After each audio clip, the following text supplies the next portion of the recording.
était du projet RM5 Transol Kalongo.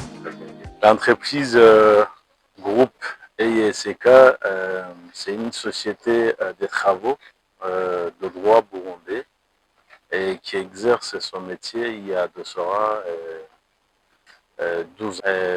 Elle a exercé pas mal de travaux similaires que vous voyez ici au Burundi et dans la région, comme en Tanzanie et dans d'autres pays limitrophes. Et maintenant, nous retrouvons maintenant en RDC, au sud Kivu, dans la province. D'autant plus que la route qu'on est en train de réhabiliter a été construite les années 60, si ma mémoire est bonne. Maintenant, on vient d'installer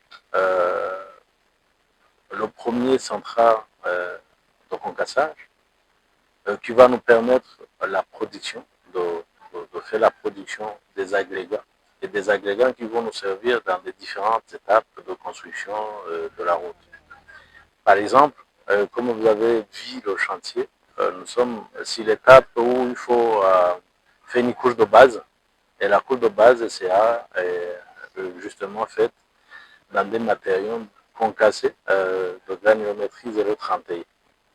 C'est les matériaux dont le module est requis pour justement répondre à la sollicitation du trafic du projet.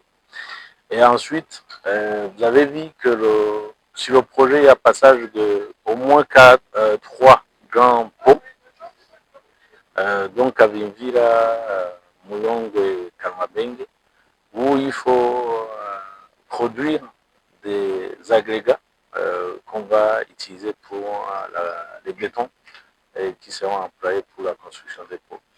Et il y a aussi l'asphaltage, la phase d'asphaltage du projet. Il y a l'usine qui est en route depuis Dar es Salaam.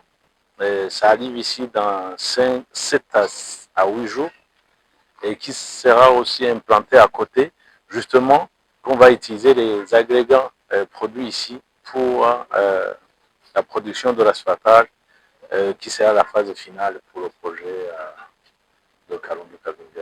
Parce qu'on s'évalue chaque jour, nous sommes à 32% d'exécution.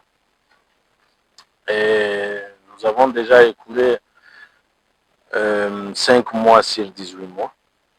Et on espérait avancer. Et on espère toujours avancer. D'autant plus que nous avons reçu récemment les visites et les missions venant de Kinshasa, qui se sont aussi s'enquéris de l'avancement des travaux. Et nous espérons que dans le délai imparti, justement, en ce qui nous concerne, mais c'est toujours conditionné par le rythme de paiement. Donc il faut que le client soit engagé pour décaisser au rythme des travaux